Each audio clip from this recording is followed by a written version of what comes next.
عورت کو حالت اعتکاف میں حیض آ جائے تو پھر وہ کیا کرے؟ اس کے اعتکاف کا کیا حکم ہے؟ اس کے روزے کا کیا حکم ہے؟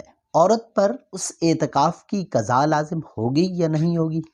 اگر قضا لازم ہوگی تو کتنے دنوں کی لازم ہوگی؟ آئیے آج کی اس 3 سے 4 منٹ کی ویڈیو کے اندر ہم اس مسئلہ کو سمجھتے ہیں۔ ایک عورت اعتکاف میں بیٹھی، اسے دنوں کا معلوم نہیں تھا، 1 دن یا 2 دن یا 4 دن کے بعد اس کو حیض آ گیا۔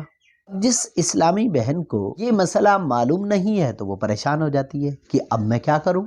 تو میری بہنوں غور سے سنو، توجہ سے سنو، آخر تک سنو، بات سمجھ آئے گی کہ آپ اعتکاف میں بیٹھی، اگر تو اعتکاف ہے آپ کا نفلی، مسنون نہیں ہے جو رمضان کے آخری عشرہ کے اندر بیٹھا جاتا ہے، وہ نہیں ہے، نفلی اعتکاف ہے تو کوئی قضا لازم نہیں ہے، کوئی کفارہ لازم نہیں ہے۔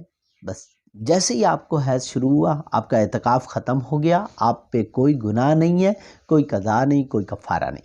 اور اگر رمضان المبارک کے آخری عشرہ کا اعتکاف ہے تو پھر حکم یہ ہے، جیسے ہی عورت کو حیض آنا شروع ہوا، چاہے وہ اعتکاف کا پہلا دن ہے، دوسرا، چوتھا، بے شک آخری دن بھی ہے، تو پھر حکم یہ ہے کہ جیسے ہی اس کو حیض آنا شروع ہوا، اس کا اعتکاف بھی ٹوٹ گیا، اس کا روزہ بھی ٹوٹ گیا، اب یہ کیا کرے گی؟ اب یہ اس اعتکاف کی قضا کرے گی۔ ذہن میں سوال آ رہا ہوگا، کتنے دنوں کا اعتکاف کرے گی؟ صرف 1 دن رات کا اعتکاف کرے گی۔ طریقہ اس کا سمجھ لیں، صرف 1 دن کے اعتکاف کی قضا اس پہ لازم آئے گی۔ طریقہ اس کا کچھ یوں ہے کہ وہ اسلامی بہن مغرب کی نماز اپنی اعتکاف والی جگہ پہ پڑھے گی، اس وقت سے اس کا اعتکاف شروع ہو گیا، صبح روزہ بھی رکھے گی، اعتکاف کی حالت میں رہے گی، اور دوسری مغرب تک وہ اعتکاف میں بیٹھی رہے گی۔ دوسری مغرب کی نماز پڑھ کر وہ اپنی اعتکاف گاہ سے باہر آ جائے گی، اس کے اعتکاف کی قضا ہو جائے گی۔